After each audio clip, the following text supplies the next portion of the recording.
There's no place to escape to. This is the last podcast. On the left. That's when the cannibalism started. What was that?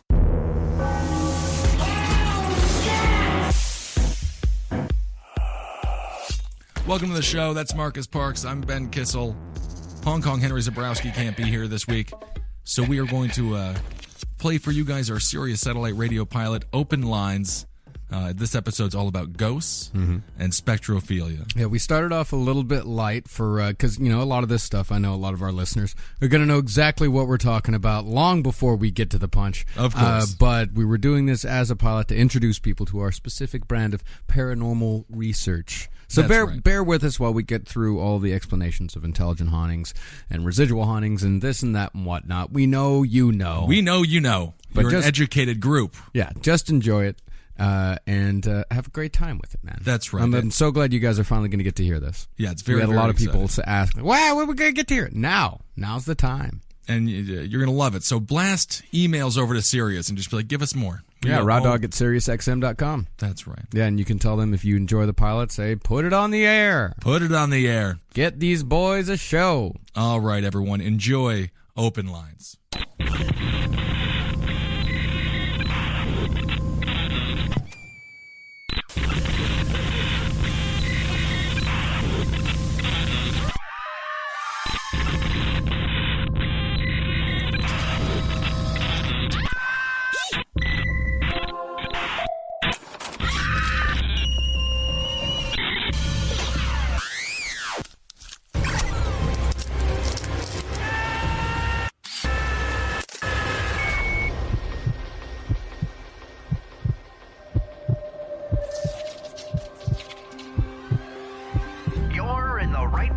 At the right time. This is Open Lines, blasting out of the Mojave Desert like a Scirocco, blazing across the land, into your town, into your home, slamming into your radio like a supercharged nanoparticle of unobtainium.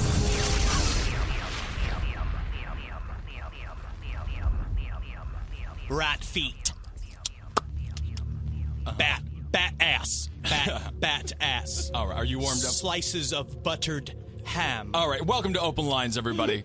I am your host, Ben Kissel. With me, as always, we've got Marcus Parks. Hello. Good to see you, buddy. You too, man. And, of course, the mad genius himself, Mr. Henry Zabrowski. Whispering willows of gunk. Whispering willows of gunk. Bras that do not fit. Voice exercises. It's important to have a very clear voice when you do the radio. I think you need some more warm-up. It's important to have a very clear voice when you're speaking on the radio. Did you just get drunk? I didn't see you drink anything. Voice exercises. Hi, my name is Henry Zabrowski. Indeed. Marcus, Henry, and myself, we've been doing a podcast called Last Podcast on the Left for many years now, and this is our serious debut on the little program Open Lines. All we discuss is the macabre and things of horrific nature. It's our Broadway debut. Indeed. I can't wait to sing songs for the people. No, it's a little bit different. Are we going to do that? You could if you really wanted to. I had a dream.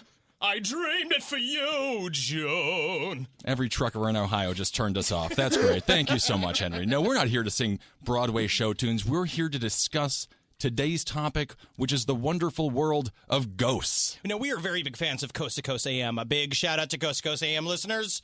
Shout out. I didn't hear the response. No, it's radio. But we love the open line format. We want to hear from you stories about ghosts and the macabre. That's right. right. Today we're covering ghosts and hauntings. Let's get started with a couple of different kinds of ghosts. Absolutely, because there's all types of ghosts, like there's all types of dogs. Right. I've also heard that there's 12 brands of pig.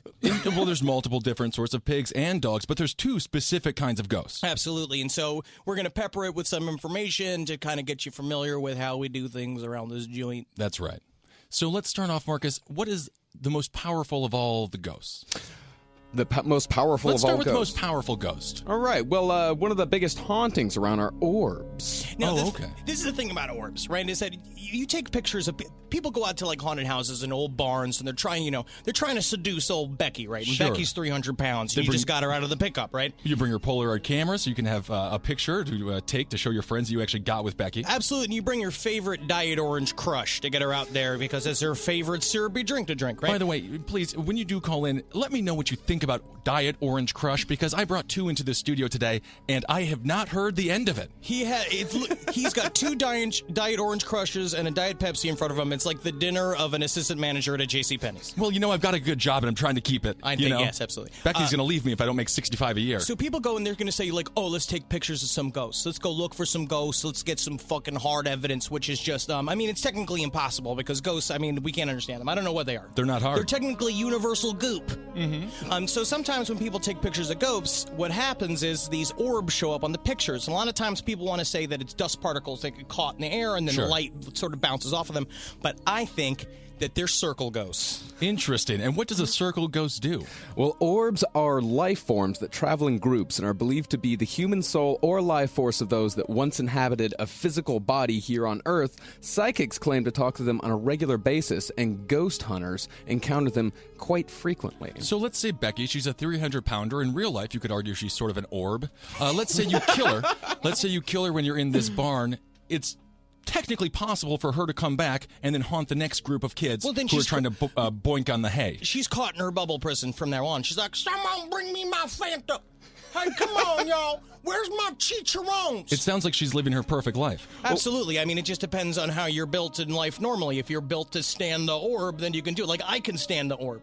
Right. Because you can't see on the radio and you don't know me personally, but I am a bit of a portly man. If you're at home right now and you're listening to this, and you have access to a computer, Google Henry Zebrowski. You could also... let them make their own opinions. Zebrowski.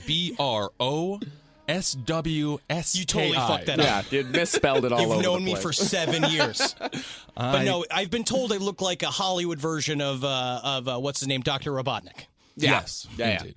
So it sounds to me like this Becky character, she would be happy being stuck inside of a bubble orb, and in real life, had she lived, she probably would have been stuck on her bed. She'd just be in a trailer, yeah. Okay. But now, then the orbs are some of the most famous ones around. Yeah, absolutely. Orbs are definitely a big part of paranormal research. It's what a lot of your ghost hunters, like all of your ghost hunter TV shows, they're the ones that get really excited about the orbs. They're just like, that's a ghost right there. You can tell it's in the picture. Right. Look at the picture. There's a frame outline of a man in the doorway. And there's like, that's a grease stain. Yeah, this is a former slop kitchen that we're looking at here. It's a grease stain or a grip in the wrong position. One of those two. So let's go down the rabbit hole a little bit more than...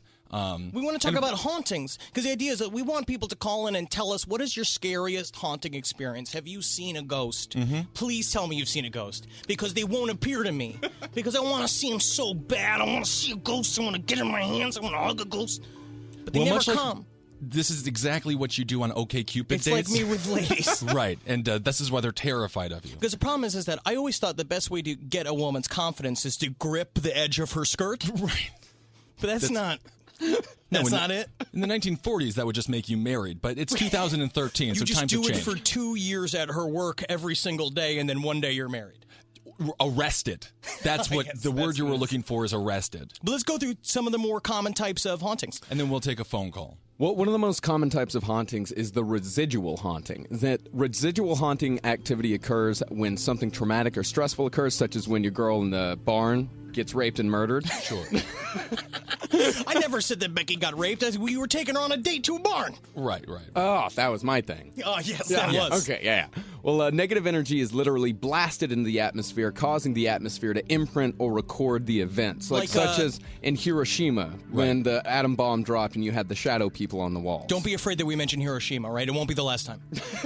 Will not be. It's also like the smell of burnt popcorn. Yeah. Or like living above an old Chinese restaurant. Yeah, it's those types of hauntings where you say you stay at an old hotel and they say, well, every night at 3 a.m., old lady Winchester walks down the stairs. But if you wait a little while, she'll show you boobs. It'd be nice if she just cleaned up the damn place a little bit. That would be good. A nice cleaning ghost. Don't worry, the ghosts sometimes leave old boxes of General Tso's in here. That would be amazing. I think it may be some sort of comedian radio DJ, but it could also be a ghost. Well, residual activity can also be positive. Okay. Sometimes you'll have hauntings where you'll hear people having parties, you'll hear people laughing, having a good time. That's going to be the saddest thing if you're all alone and you just sit alone in your apartment and there's a ghost party happening around you and it's like, oh man, nobody ever invites me to a real human party. I mean, I don't even know if you're invited to the ghost party. You're literally on the outside looking in. No, a ghost bouncer is like, you want a list? You want a list? I know Meredith. Meredith hasn't been alive for 200 years. Oh, my. I love Meredith very, very much. Okay, so you have some positive and negative ghost haunting experiences. So this is your residual ghost haunting situation. What's the other one? There's quite a few different kinds of them. There's also poltergeist activity. Okay. Poltergeist is my favorite because they'll flip up a skirt. And when does the poltergeist activity usually begin? Well, it's usually caused by an adolescent teenage girl going through puberty. Her menarche. Her menarche? I love this song. Henry is carouseling throughout the entire studio.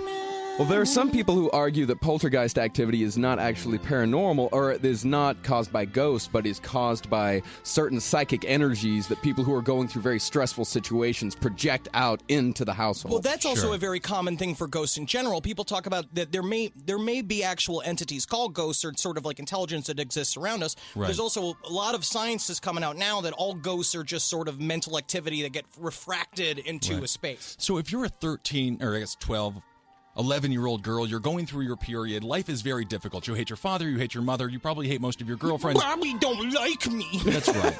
You're having a difficult time meeting boys. Why is my voice getting deeper? I thought I was supposed to sound more like a girl. You find out you're a hermaphrodite.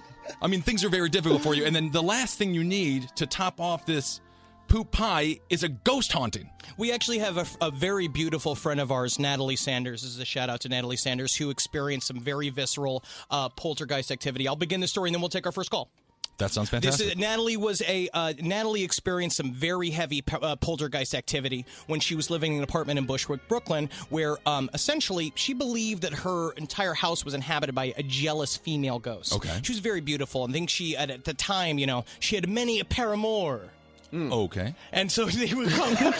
But she apparently, like, her stovetops would turn on as she was asleep. She'd wake up for no reason, and she'd walk into the kitchen, and all the stovetops would be on. And then one time, the cabinet, we went in and we saw where the cabinet flew. It is talking about, like, a 4-cabinet wall thing, or whatever that calls it. A cabinet. A cabinet. It's a wall thing. It came shooting off the wall like 7 feet out into the middle of the kitchen. It's nuts. Right. And the biggest thing that happened was that she woke up one night, and she had scratches down her back, like 2-foot-long scratches down the middle of her back.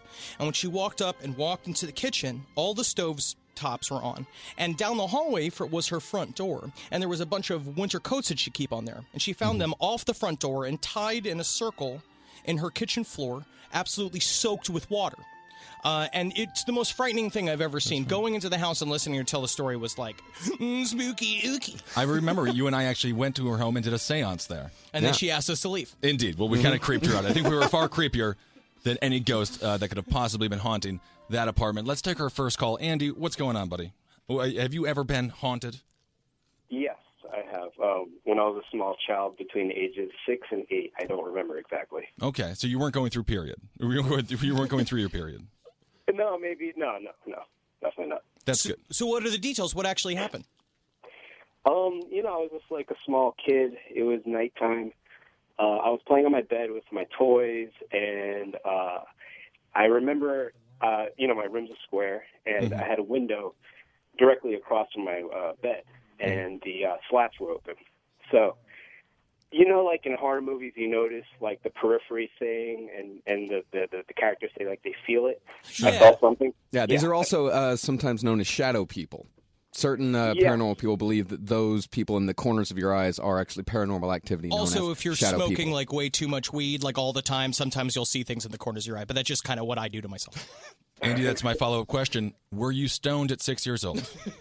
I was probably stoned on McDonald's. Oh, okay. Well, that'll do it. That'll do it to you. All right. So you're lying in bed playing with your toys. Yes, and I remember distinctly it was a McDonald's toy, the Half Moon Man. I don't know if you remember that character. Those were the creepiest commercials on television. I loved it for some reason. I don't know. Yeah. So I turned my head to the left, and I look, and what I see is essentially kind of like a traditional ghost, if you think about it, but later on I figured out it was like a KKK type thing, like interesting. A white triangle. And like 2 black holes for eyes just looking at me through the window. Did it spout out any sort of racist rhetoric? What gave you the idea that it was a KKK You're ghost? not Jewish, are you? I'm not Jewish, but I'm Catholic. But do you have a drunk uncle that may have been standing in your room that you did not know was a member of the Klan? You want to look at me in full regalia, nephew? Dieser Staat und dieses Reich bestehen sollen in den kommenden Jahrtausenden. Okay, so you're lying in bed, Andy. You see this KKK-looking ghost. Yes. What goes through your head at that moment? I just fucking didn't know what. Oh, can I curse? Is it yeah, it's fine. It's serious. You can say whatever you like. Have you heard what these guys have been saying? So I turn. I don't know what to do, and this only happened in dreams before, where I don't know what to do, and I'm trying to scream, but nothing's coming out of my mouth. Sure. And I just bury my head in my pillow and keep trying to scream until I just start crying. And my parents come over and they tell me I'm seeing shit. What did you say to your parents when they came into your room? I mean, did they believe that you had just seen a ghost, or did you have an active imagination as a child? I had an active imagination. I always had problems sleeping. I mean, I think my parents are from South America and they're really old school, and they're like, "No, you did not see anything." No, fuck. Right. Can you tell me where did you live in the United States at the time? Oh, okay. So this is what ties it in. If you tell me Indiana, it was a Klansman. I just did some research about this. I grew up in Monmouth County, New Jersey. Okay. And Monmouth County? Monmouth County, New Jersey. Oh, Mama. Okay. Used to be a huge stronghold for the KKK up until the 50s. Interesting. Did something happen to the KKK of Monmouth County? Was there a large death of the KKK? They just got broken up by the government in the 50s, and I guess they just dispersed further south because, that's where they go. Exactly. I just grew up in a majority Italian and Jewish neighborhood. Well, actually, my dad used to go to I'm from New York in Queens. My dad used to go to a bar that used to have a back meeting hall that used to have a lot of sort of neo-Nazi meetings. In the back of it. I also don't know. I mean, we're Polish, so I feel like in the end we would just be naturally afraid of them. Yes, naturally. Yes. All right, Andy. So, have you been visited again? Were you visited again as a child by any sort of Klansman ghost? No. I mean, I moved to Florida after that, and there were no ghosts, unfortunately, in Florida. Was this moment important enough in your life for you to change your philosophies? Do you still? I mean, obviously, you believe in ghosts now. Did it help you choose a specific religion, or did you join the Klan? I loved the outfit, so I decided to join the Klan. Yeah, makes me look like a ghost. No, I mean, I became a hardcore atheist in college because, everything in college and whatever. But I kind of swung back to it, and because I don't know, I don't think it could have been an actual person in a Ku Klux Klan outfit because my window is 12 feet off the ground. Right, so, That's really interesting. This is a perfect example of a residual haunting because these are. Well, thank you so much for calling in, Andy. Yeah, that's a perfect example of a residual haunting. It's the negative energy that's drenched in an entire Monmouth County. Right. Monmouth. I thought it was Mama as well. It's Monmouth County. Monmouth County just sounds like a restaurant. Hey, come on down to Monmouth County. We got the best tomato balls you ever had in New Jersey. I mean, I would go to that county. I would live there in a heartbeat. And by the Ku way, Klux Klan costumes for rent. Monmouth County had a large KKK resort where they used to go and have retreats and events. They must have gotten so upset when the chlorine bleached them. I guess technically they would just get whiter. Yeah, they would actually very much enjoy that. Okay, so this is an example of a residual haunting. Very much so. Because if this haunting had reached through and sort of, if it had touched his genitals, that would have been more of an intelligent haunting. Sure. And that'll be something we're going to discuss a little bit later on in today's program, a little thing called spectrophilia. Let's see. Let's just take another call. We have, let's go to Dave in Minneapolis. Dave, what's your ghost story? Hey, what's up, guys? What's up, dude? I actually have a ghost story. I was in Kilkenny, Ireland in 2006. Okay. And it's a relatively sizable city in Ireland, just outside of Dublin. Mm-hmm. And I was up all night in Dublin and traveled over there and needed to take a nap, and I laid down. Does this music bring you back to that night? Oh, I hope you enjoy yourself here in Ireland. We've got all the finest white feet that you can get. Wow, white feet. We live in dirt huts. Is that what the Irish do? I think that might be a stereotype you're starting to create. Right. So you're in Ireland. You're hanging out. It actually, Ireland is exactly as you would imagine. Yeah. And I got to a bed and breakfast. Stereotype confirmed. which is a very old town, and it was right across the street from a castle. And I was tired. I ate breakfast and decided to take a nap for a while. And I went to my room and laid down and fell asleep and kind of nodded off a little bit. And all of a sudden I started to hear noises as if I was out on the street, like car horns and like engines and stuff like that coming from the doorway. Right. And I look over at the doorway and I'm looking at the door and I'm still hearing the noises. And then I look at the foot of the bed and there's a large figure and it looked like heat coming off a grill. It looked like what coming off a grill? Like heat, like it was transparent, but like wavy air. People talk about that with shadow people occurrences, and also they talk about that with alien abductions as well. Mm-hmm. Okay. We might have a possible ghost or an alien situation. Or just another dirty uncle in the shadows of Ireland. Well, let's go with a ghost. There's no dirty uncles in Ireland. I haven't. I think that's where the dirty uncle was invented. Yeah, well, it's possible. It's possible. Oh, come here, nephew. I'll show you my shillelagh. I don't want to go see Uncle McDonnelly anymore, Mom. Okay, so I'm sorry. Tell your story. So you saw this sort of heat coming off of a shadowy figure on the end of your bed. It was a shadowy figure. It was very large, and it was maybe the shape of like Swamp Thing. Like it kind of came to a point at its head. And at no point you got blackout drunk in Ireland and brought a woman home that you don't remember. You're gonna marry me? I knew you're gonna take me back to the United States. Oh my! Make me the best bride in the world. Oh, his life has been miserable ever since. That's marriage. That's the true ghost. That's the real haunting. So you're staring at this ghost. How did it make you feel? What were you thinking? What was going through your mind? Well, I didn't really know what to think, and I was trying to figure out what it was, of course, and it had a sort of a personality to it, and I could feel that it was like an excited dog, like it was very like just excited. Was it a nervous type energy?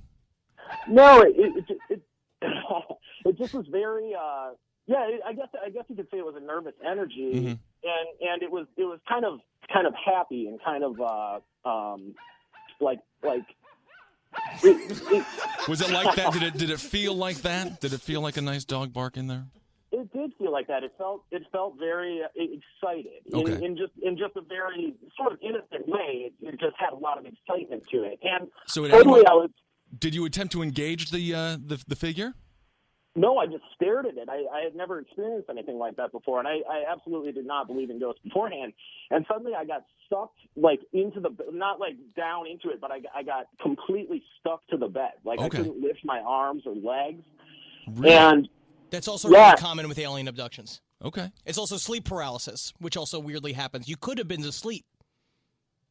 Do you feel like you were asleep?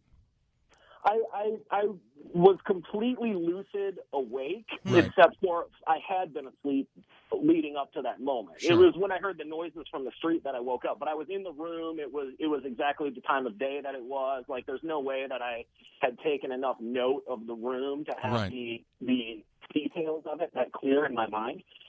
And as I was stuck to the bed, it passed through me and through the wall. Interesting. And at what point did you give birth to the ghost baby? Just several hours later. But that's your shepherd's pie. Yeah, that was just a huge dump you ended up taking. Well, that's amazing. And has this story gotten you laid at all over there in Minneapolis? No, I don't tell it. I've been waiting a long time to tell it. I told my mom immediately afterward, and she was like, "Never speak of it." Oh, interesting. Well, she's been having an affair with a ghost all these years. Oh yeah, she's been to Ireland. She knows what happens there. Well, thank you so much for sharing your story with us, Dave. Absolutely. All right, man. We'll talk to you soon. Okay. This is great. So he had more of a pleasurable experience, it sounded like, to the degree that the ghost didn't seem hostile or angry. Well, there's a lot of talk that not aliens also, but that ghosts like to experience a sort of they like to feel the communication. They like to reach out and get like through the barrier of the whatever dimension that they're living in order to speak to us. That's great. And of course, you're listening to Open Lines with Marcus Parks, Henry Zabrowski, and myself. I am Ben Kissel. What do you got, Marcus? What I was going to say is that sounds more like an intelligent haunting. Okay. Yeah, very much so. Do we want to get into an example of intelligent hauntings real quick? Let's get the definition of intelligent hauntings if we could. Absolutely. Well, this intelligent hauntings kind of plays into Albert Einstein's theory about energy, matter. Energy can neither be created nor destroyed. And also, how you could make the best bratwurst in the country. Did Einstein invent the bratwurst? Absolutely. He's like, you take a pig's foot and you boil it in dog piss. Is that what Einstein sounded like? And he wasn't a good cook. Right. He was a brilliant mathematician. Sure. So... All right, so intelligent hauntings. So intelligent hauntings is, the theory behind that is that energy can neither be created nor destroyed. Sure. And there is, of course, a lot of electrical impulses going on in our bodies at any given time. The things that make us jerk around like a bunch of puppets on this spinning rock we call the planet Earth. Exactly. And there is, when we die, no one really knows why, but the human body loses 6 ounces. Okay. Yeah. So this is a proven scientific fact. This is a proven scientific fact. And this doesn't have anything to do with the fact that you tend to urinate yourself and go number 2 when you die? I think you definitely, you fart out the weight. It's farted out. They factor that into it. Okay, so they do factor that in. That's factored in. We seem to have caught all the fart that we could get out of this corpse. And it doesn't add up to 6 ounces. It's only 3. It is an interesting point that Henry makes, though. How does the spirit leave the body? I mean, it has 2 whole options, or 3, I suppose. I can't wait till I actually die and I just fucking shoot around the room like an deflated balloon. Yeah. I think that's exactly what's going to happen. That's what's going to happen to me tonight. Yeah. No, that'll just be a large... I had a lot of chicken vindaloo. No one wants to hear about it. So some say that thing that which leaves us is our soul or our aura. Okay. And those things can stick around in the physical world and communicate with us in either a positive or a negative way. Oh, yes, fantastic. And so within intelligent hauntings, these are creatures or entities that want to reach out to us and are affecting our environment, and they have a personality, and they're doing stuff to us. Okay. They're the fiddlers. The fiddlers, if you will. Yeah. Fascinating. So, let's take another call. Absolutely. Yeah. Let's go to, I don't have a name here on my screen. It just says trucker. And I must say, I always love truckers. My father was a truck driver for CCX, and he worked overnight. So it's always nice to speak with my dad. Is this going to be you? I hope it is. All right. Trucker with a ghost story. What do you got for us, buddy? Am I on? Yes, you are. How you doing? Good. How are you, man? Good. I would say my name is Brian, and it's not trucker with a ghost story, but I drive a lot, so I'm on the road with the truckers all the time. All right. Fantastic. Where are you calling from, Brian? Right now I'm in Socorro, New Mexico, washing my windshield. High off peyote. Do you see roving tribes of Indian women just walking along the highway in New Mexico? You know what? I've actually seen that. Not Indian women, but in Sierra Vista, Arizona. Okay. In the White Pink, or in the White Mountains, which is just outside of Interstate 10 off of Highway 90. There was a set of mountains that you would every once in a while see spirits dancing on top of the mountains. Oh, fantastic. But anyways, the reason I'm calling you Yes. was the first time I ever had a ghost experience. It actually made me believe in God. Okay, how old were you when this experience and happened? I'm not calling you to like push religion or any of that kind of shit. No, this is hail Satan. We love the devil. I was a pretty strong atheist until this happened to me. Okay, my father was killed in '99 in a race car accident. Okay.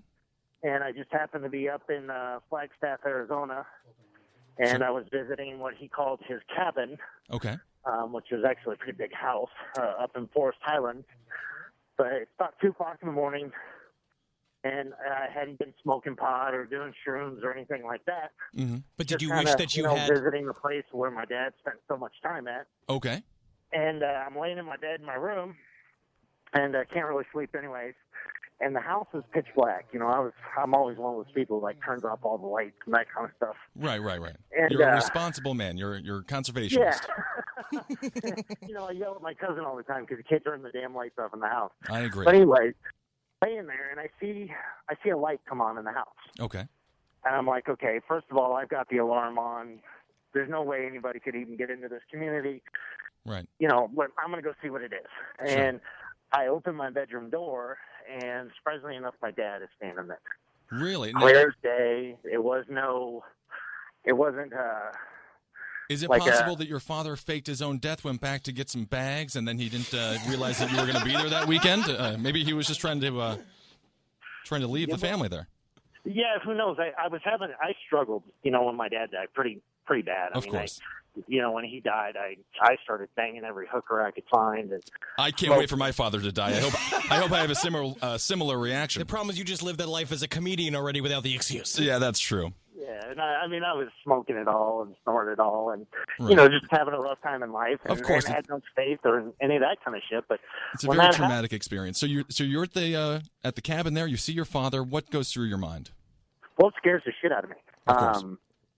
And I mean, it was like an actual person standing in front of me. It was not some bright light. It wasn't like a transparent figure. It was a person. It was my dad standing there. Did you attempt to touch the ghost at all? No, I said, holy fuck. I slammed the door. I grabbed my bag. I open up the door again. House is pitch black. Wow. So I interesting. run out of the house. I get my truck. I drive all the way back down to Phoenix. Oh, my. And the next day, I tell my stepmom what had happened. She calls the security guard up in Forest Highlands, says, hey, go check on the house. Okay. And, yeah, sure enough, the front door is wide open. No lights were on in the house, but they could tell that somebody had been there. So Fascinating. And now this experience was so powerful for you, it made you choose a false idol that is God. No, that's fine. Thank you so much for calling in, Brian.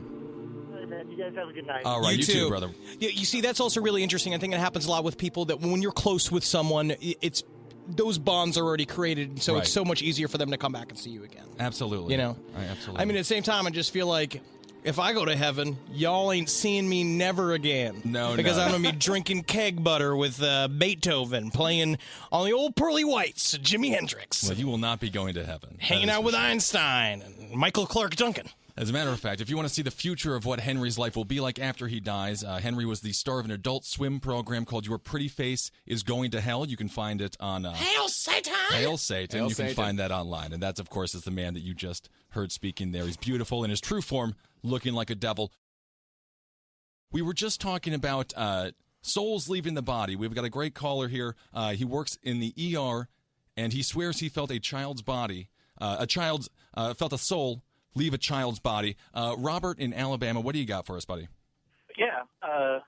When I was working in the ER, it depends on the age. Usually the younger the person that would die with us, we could actually feel something move right past us. Really interesting. Yeah, exactly. We had a young teenager who was we were working on feverishly to try to save him. Okay. And I was standing next to another nurse. The doctor was across from us. Mhm. And all of us, and we were almost shoulder to shoulder because, there's not a lot of room there. So all of a sudden, we felt like someone walked between us. We looked at each other, and we just kind of put our hands down, looked at the doc, and said, we're done. And he must have felt it as well because he said, okay, put his stuff down and walked out. So before the equipment, before the machine officially announced this child dead, you had just already been able to call it because you felt like the ghost just kind of walked right past you, his spirit. Exactly. Yeah, it was just this. It was how sometimes you feel somebody walk behind you and you kind of know somebody's there? I don't feel so much when people walk behind me, but I love to closely walk behind people. But that's the thing, and is because kind of terrify them like that. You are built like Mike Myers, which you can't see on the radio. Is that Ben Kissel is 7 feet tall, and he's got a dour look, a furrowed brow. Right. I'm 6'7", which is the exact size of Michael Myers. So how many times have you felt a soul leave a person's body? I would have to say, and you can call it a soul or energy, but Sure. I would have to say about 10 times. God damn. I also worked in the ICU. Okay. So between the two places, we had a lot of people die there, and it's just amazing what happened. Now I'm working in nursing homes, so I changed. Oh, so no one's dying. No one's dying. They're up partying all night. Is it just comfortable? Do you just enjoy being the most youthful man in a room? The most alive person there? I can do 3 push-ups, and I'm more fit than anyone. Yeah, exactly. Well, that's what I should go to the nursing home once a week just to feel good about myself. I just feel like if there was like an old woman like in there while the ghosts pass, she's like there with like a weed pipe, like trying to suck it up, like. Hey, I tell you what, you'd be shocked at what these folks have done. They'll know what they tell you. They're hiding. Grandma's hiding. Oh, I know. But grandmothers are. I'm sorry. yeah. Continue on, Robert. Oh, well, I was going to make another funny thing about them was these old men come in on their walkers, and I don't know what about them or what about the Pacific War, World War II, but every one of them was the boxing champion in 1945 in the Pacific. Well, there could have only been one. I mean, that's the thing. The lies these old people make up. They're malicious, terrible people. You mean to tell me I can't fuck anymore? I know for a goddamn fact you brought a woman in here I could pummel her with my big fat sack of nuts. Didn't you lose your nuts in the war, Grandpa? Well, thank you so much for calling in, Robert. Yeah, you bet. We'll talk to you soon. I got nuts like big sacks of rice. Really? Yeah, you come over here, it's like a bunch of gravel in there. You want to touch them, little girl? Interesting. So do you think then when Robert called, he seemed to really put an emphasis on youth when it came to the soul leaving the body? I mean, does the soul or the spirit or the energy, do you think if you die at an older age, when you die, the energy is going to to be slightly less? Absolutely, yeah. It's like when you ejaculate when you're 80, and it's like... Is that what it's like? Yeah, it's just... But it's that's what it sounds like? That's what it sounds like. But the thing is, this is what we were talking about with poltergeist activity, is that it happens with young people because the psychic energy built around their internal organs, their menage, shooting through their system, that the environment changes a lot more. There's a lot more energy there. Okay. Yeah. I mean, I'm no expert. No. Yeah. It's like, you know how when the older you get, the more your soul dies and the light goes out of your eyes? Proof. Scientific proof right there. Is it weird it makes me hard? No, everyone's got different things that stroke their bean. It is.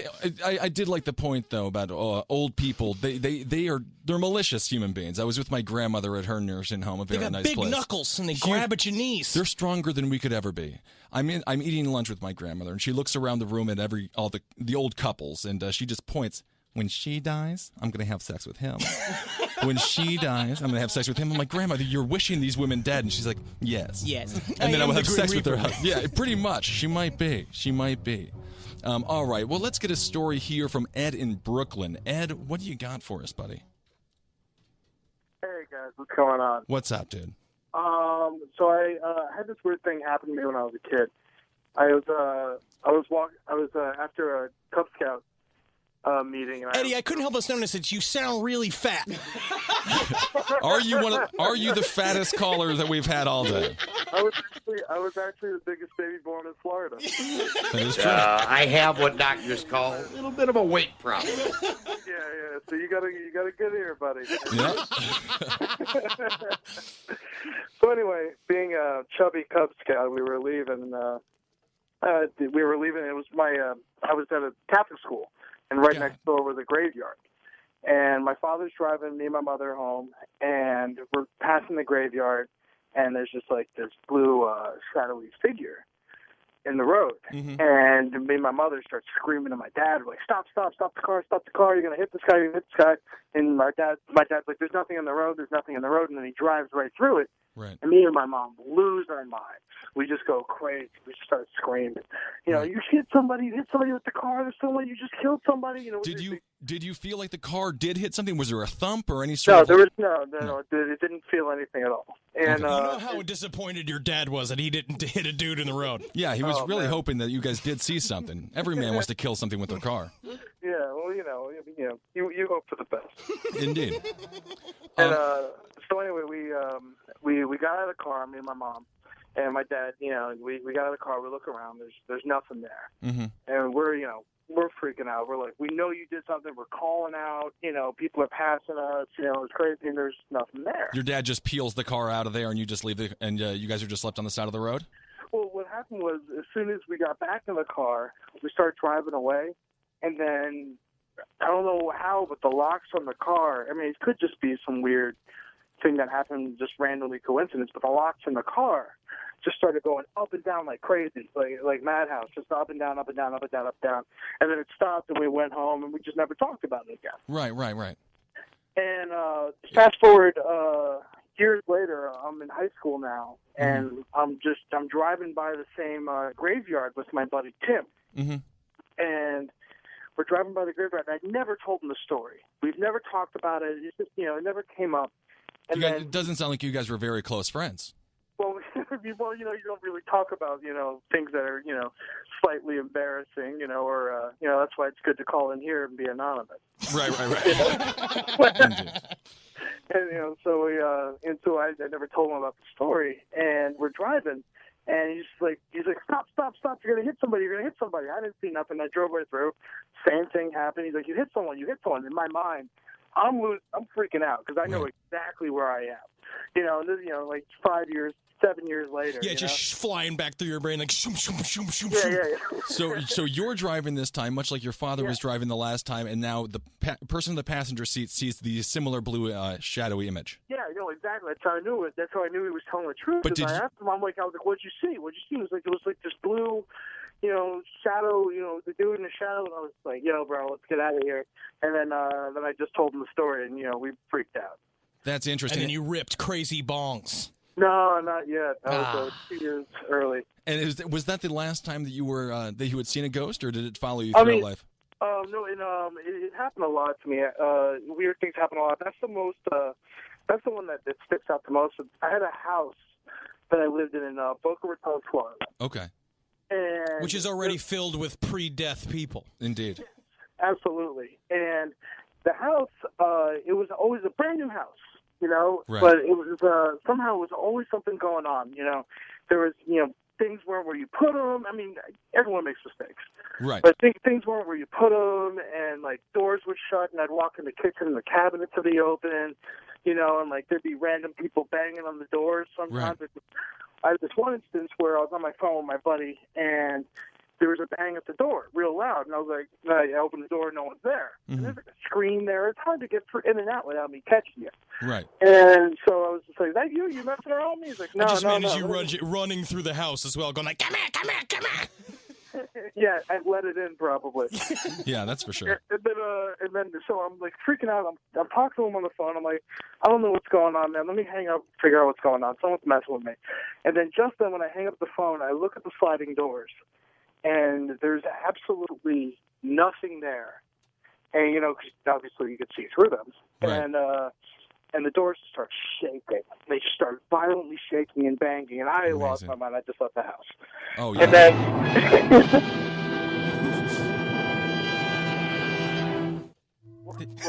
Are you scared? That's great. So you just bolted on out of there, right? Well, that's what that noise? That was a dun dun dun. I believe that was. Is that right? Did I do it right? So then you just left the house and that was it. I left the house, and then the week later after that, I was sitting over with my buddy Corey, and we would always we'd hang out in my room, then we'd pass out in the next room where they had like two beds next to each other. And when we're going from did one you guys room, push those beds together throughout the night or anything like that? Or you guys already pushed together so you don't roll over into the floor? Seems like an elaborate ruse to have Mr. Corey and you sleep in the same bed, these ghost stories.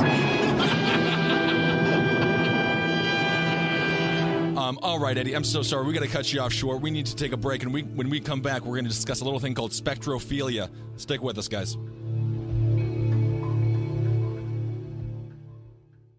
Welcome back to Open Lines, everybody. I'm Ben Kissel with Marcus Parks and Henry Zabrowski. Girls, pop your shirts off. That's right. Of course, as promised before the break, right now we're going to discuss a little ghost love, a little thing called spectrophilia. Have you ever just wanted to, like when you bring a dude home at night, and no, I don't.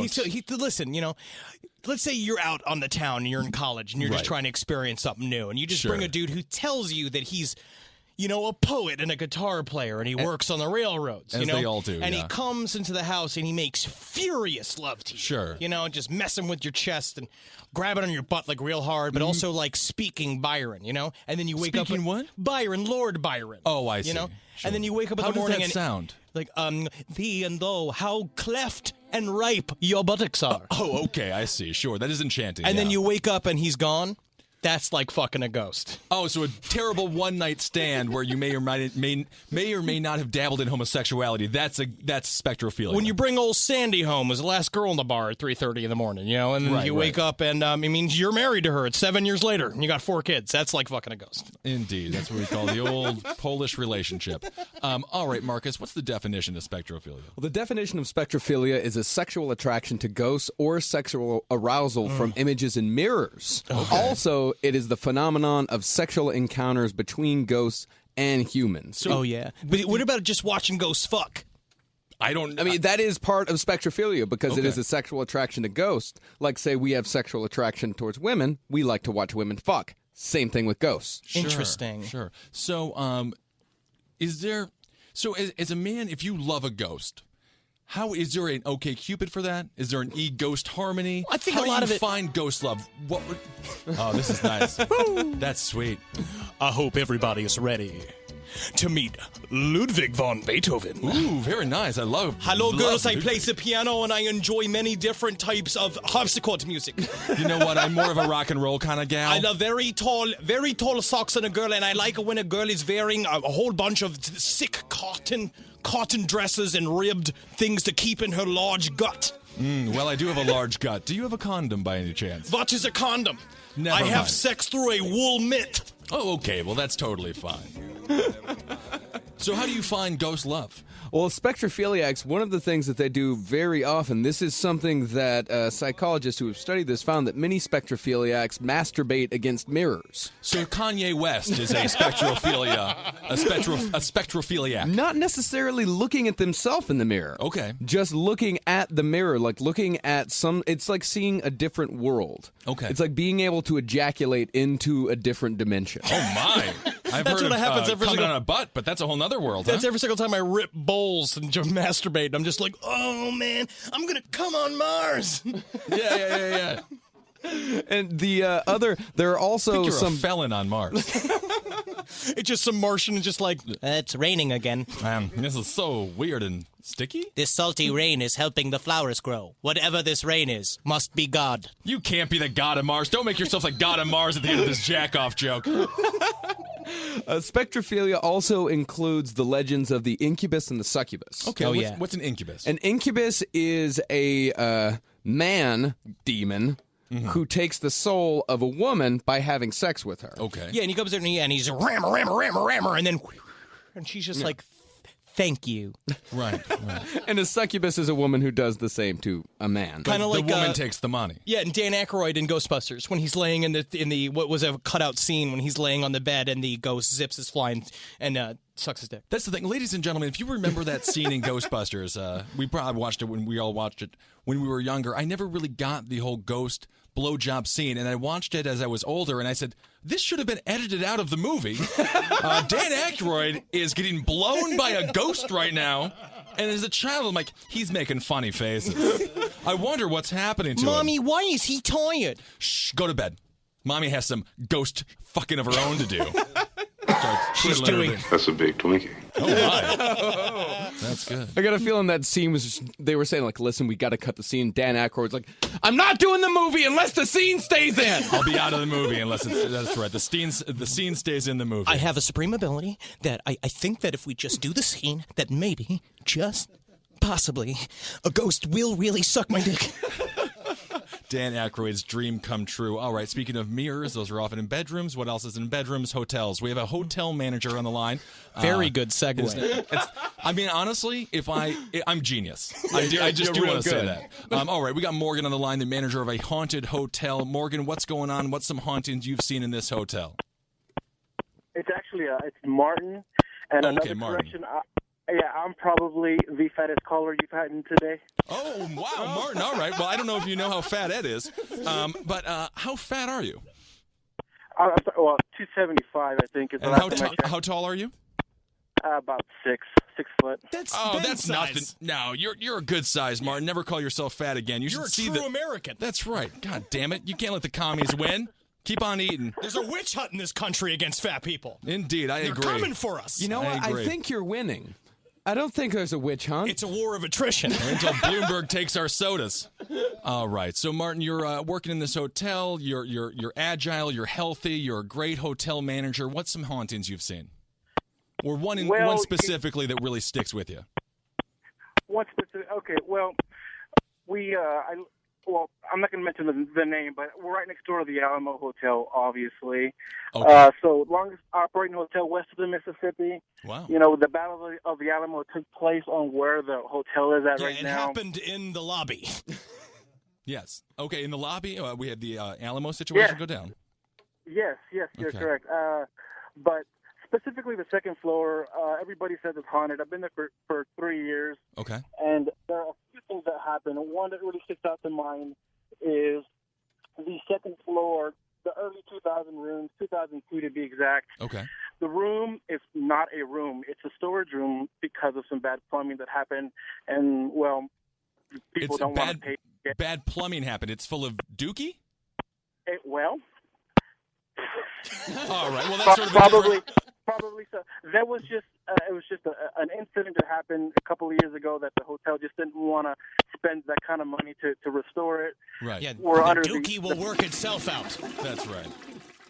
Okay. Well, anyway, they were refurbishing tubs on the second floor, and 2004 had accidentally got placed by one of the trainees when none of the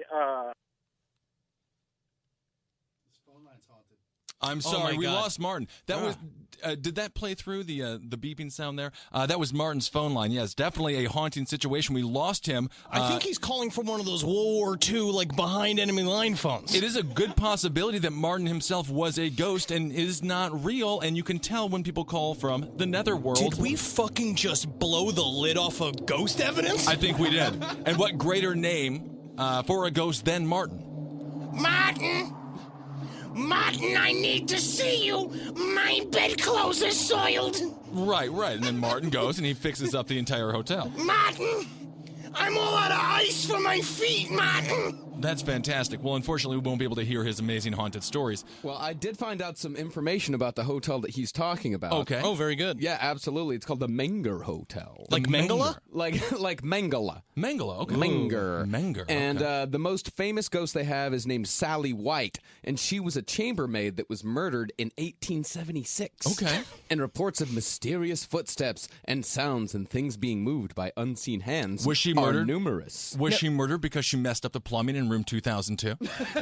Yeah, I feel like Davy Crockett also used to sleep in that room, and the problem was that every morning he started with a chicken fried steak, and he's just like, well, I got a bit of a Texas tornado going on down here. That's all I had. I'm sorry. That was the reason for the poopy situation, of course. No, that makes all the sense in the world. Okay, so the Menger Hotel. This is the main woman that's haunting the hallways of that place. Yep, looks like it. Well, do we want to get into some of the finer points of spectrophilia? And hear some first-hand accounts? Yeah, let's get into some first-hand accounts. Right. This is from a Travel Channel show called Ghostly Lovers. We only search the most unsearchable places for our content. The Travel Channel. How'd you ever find it, Marcus? I found it by searching in Sex with Ghosts. Now, this is a... It was pretty easy. And it had nothing to do with the show. Right. This is one of the most famous spectrophilia cases that there is, correct? Absolutely. Okay. This is the I was laying in my room on my bed alone, and I felt something heavy in the air almost. It was Martin. It just felt like the room was getting darker. All of a sudden, I just felt something on my legs, just almost like a warmth, almost like a tingling, something just touching my leg. I kept getting all these weird sensations over my body, just weird tingles. Warmth almost, tingling, going up my legs and onto my arms. I felt almost something breathing on my neck, like somebody was actually kissing me. I felt somebody grabbing my arms, pushing me down on the bed. My you gotta heart get down there, started to girl. race. My breathing became deeper, and I just went through all the motions of actually having a sexual encounter with somebody. And I Sounds to me like she was just laying on her back. I felt energy up my legs. Oh, my. And I felt something touching me. I remember that. I remember the tingling.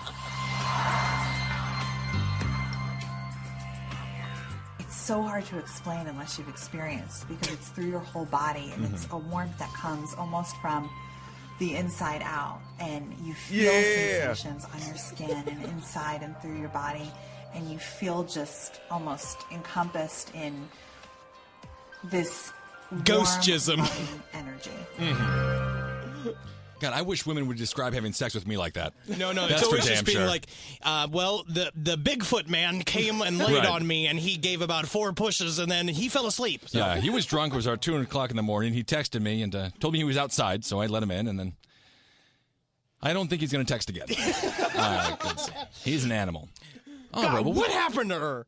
What actually happened to her? I think that she just had an orgasm as she slept, or perhaps a ghost was having sex with her. I mean, who knows? Either way, it seems like a very pleasurable experience. The one thing that I noticed that was different about sleeping with the ghost is that when normally I'm with Bruce, keeps his hat and his shoes on. Oh, interesting. And that ghost, I mean, it was just romantic how he took off all his clothes. And he took the time to touch my legs, which is nice. So he takes his shoes off, takes his pants off, his underwear off, and then he puts his shoes back on? It's really in a hurry. Oh, it's mostly like in computer centers of libraries. I see. That's mostly where we hit. Oh, very interesting. And all right. by the way, this video, there is a woman telling the story, and then there is a reenactment done. Right. And if you look at the video, it's the same woman. Well, I think that she just pitched this story to the producers of Ghost Lovers. She's just like, I know I normally only do this sort of reenacting actings for you guys, but I have an amazing story about how ghosts give me an orgasm.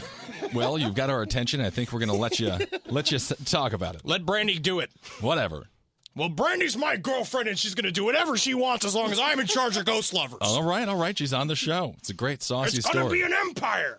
I think there was 7 Ghost Lovers episodes. Right? Because I think that's all there was. Definitely. I think there was 35 cases of people fucking ghosts. And at this point, I'd love to hear one person have a story saying that they fucked a ghost. Indeed. If you've had a sexual situation with a ghost, please call in. But let's right now go to a story from Dave in Oregon. Dave, what's going on? Hey guys, how you going? Good. How are you doing? I'm cracking up over the whole spectrophilia thing. Yeah, it's pretty great. Have you ever felt sexually enticed by a ghost? No, sir. But the last story that was pretty good. Okay, if you had a wet dream or what the deal was. Have you ever made a woman feel that way? Yeah. I think we've got ourselves a liar on the line. I don't know if we can believe that you've seen a ghost if you're lying about you pleasuring a woman. No. All right, Dave. So what's your story? Well, I've been investigating ghosts for many years. How long have you been alone for? How long? I've been married for 18 years. Yeah. We technically all have girlfriends, and that's why I've been alone. Anyway. Yeah, exactly. Yeah. You took the joke right out of my mouth. Thank you. Right. And I've been investigating. When I was 16, I had a very cool ghost encounter, which is why I've been investigating.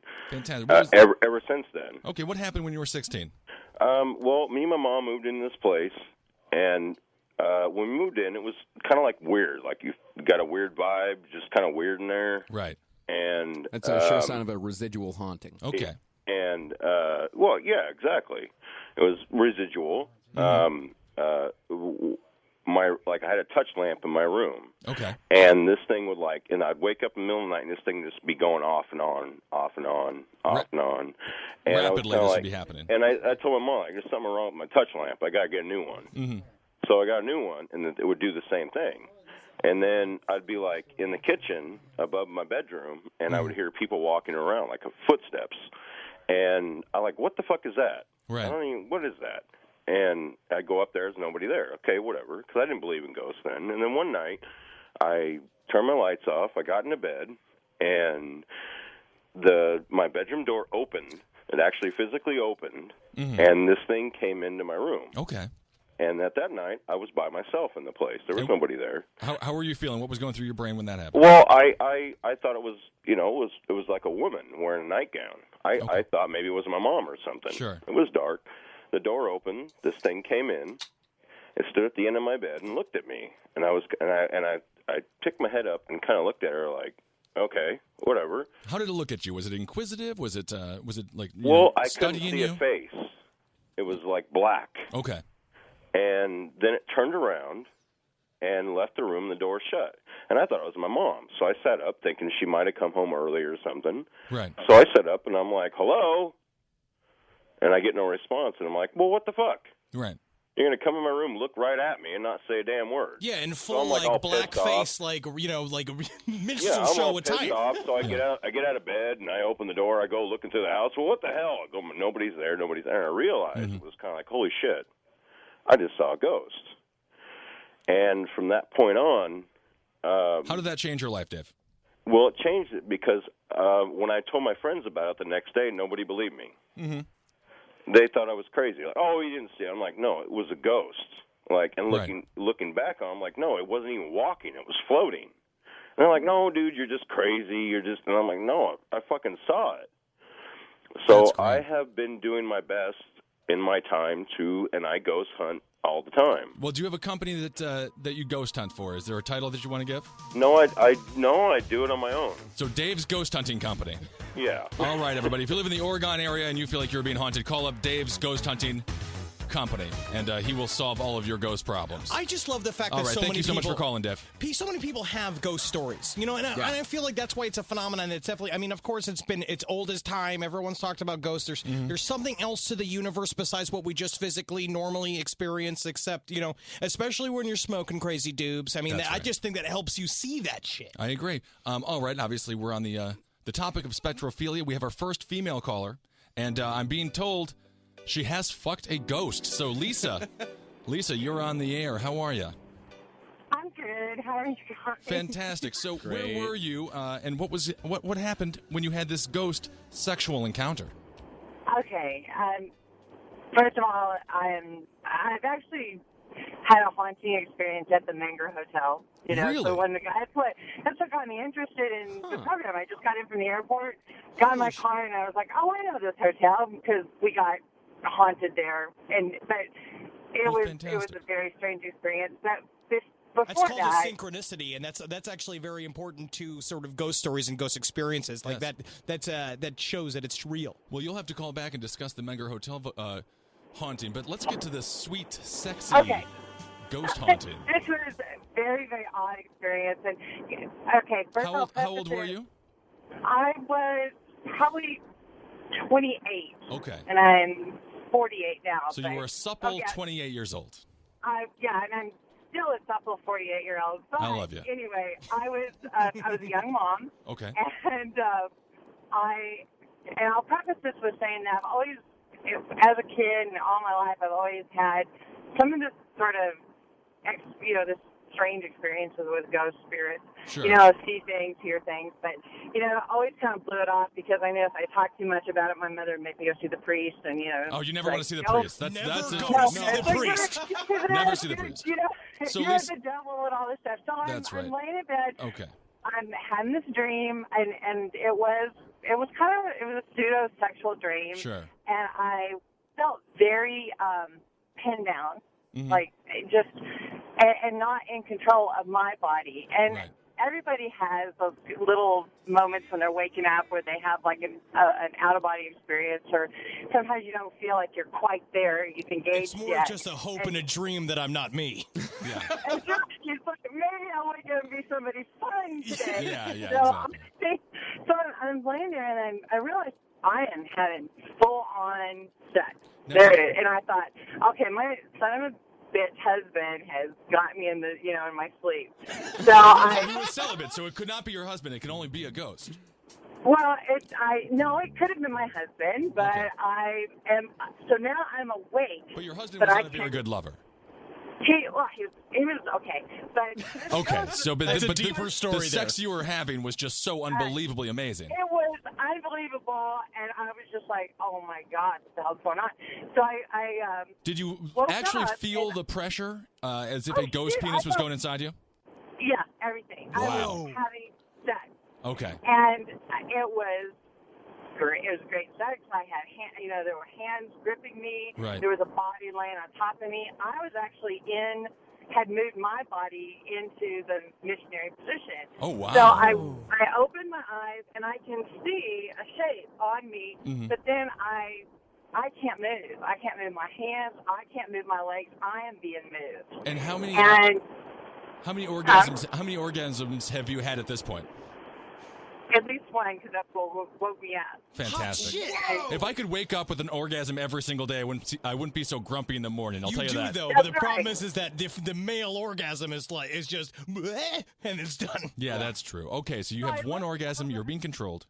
I'm waking up, and I'm like, okay, maybe I can get into this. But then I look over next to me, and my husband is there. Wow. And he's next to me. And I am being done. I'm being screwed by this, whatever this thing is. And was it 50 Shades of Grey type sex?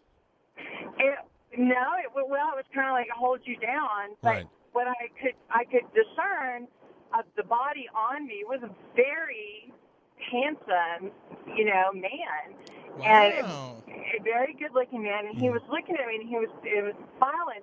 But I was very afraid, and I started to try to move and make sounds. So my husband woke up, and I could see him looking at me, and he was scared to death because I obviously could tell that something was fucking me. Yeah, but I couldn't she's do never it. been like that with me. Yeah, I mean, he must have been absolutely shocked. So he had a very frightened look on his face, and in my mind, I kept saying, get off me, this is wrong, stop.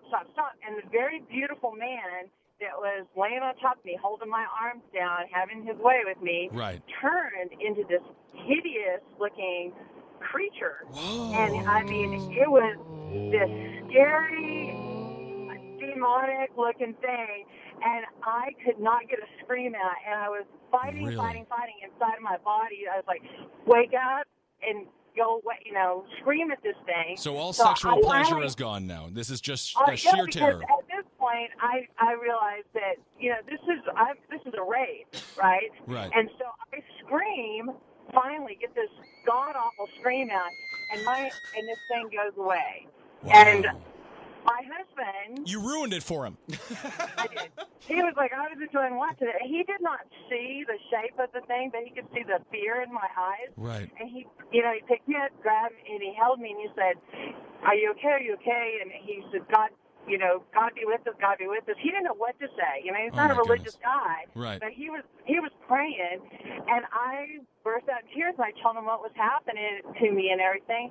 And this was a very physical thing because there were marks on my body. And what kind of marks were there? Handprints and things like that?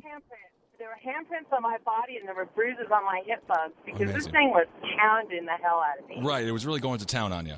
This is what you would call textbook incubus. Absolutely, and it's also it's very similar to tales that they say back in the day about wizards that would shoot their bodies, like astral project themselves onto unknowing little girls in sort of like the Crucible era. Awesome. Well, thank you so much for calling, Lisa.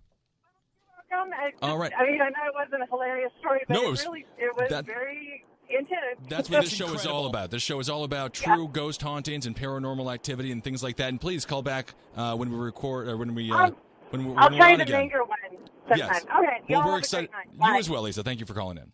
Well, this is amazing. I mean, I feel like I love the radio. It's a fantastic first episode. We'll definitely be back. And this has been Open Line with Marcus Parks, Henry Zabrowski. I am Ben Kissel. Absolutely. Do we want to end it with the song? The very special song, if you want to get a ghost lover tonight. Sure. Someone to take you and sweetly hold you down and caress your hair and suck on your belly button. I'm not really sure. I think that, Lay down in your bathtub, spark a J. That's right. And play this song. That's right. And of course, check out our podcast. It's called Last Podcast on the Left. We have hours and hours and hours of great entertainment for you to listen to. 83 episodes. Our latest episode is all about secret societies, including the Bilderberg Group and the wonderful things they do at their retreat, Bohemian Grove. They mostly fuck each other. They mostly fuck each other. All right, Open Lines.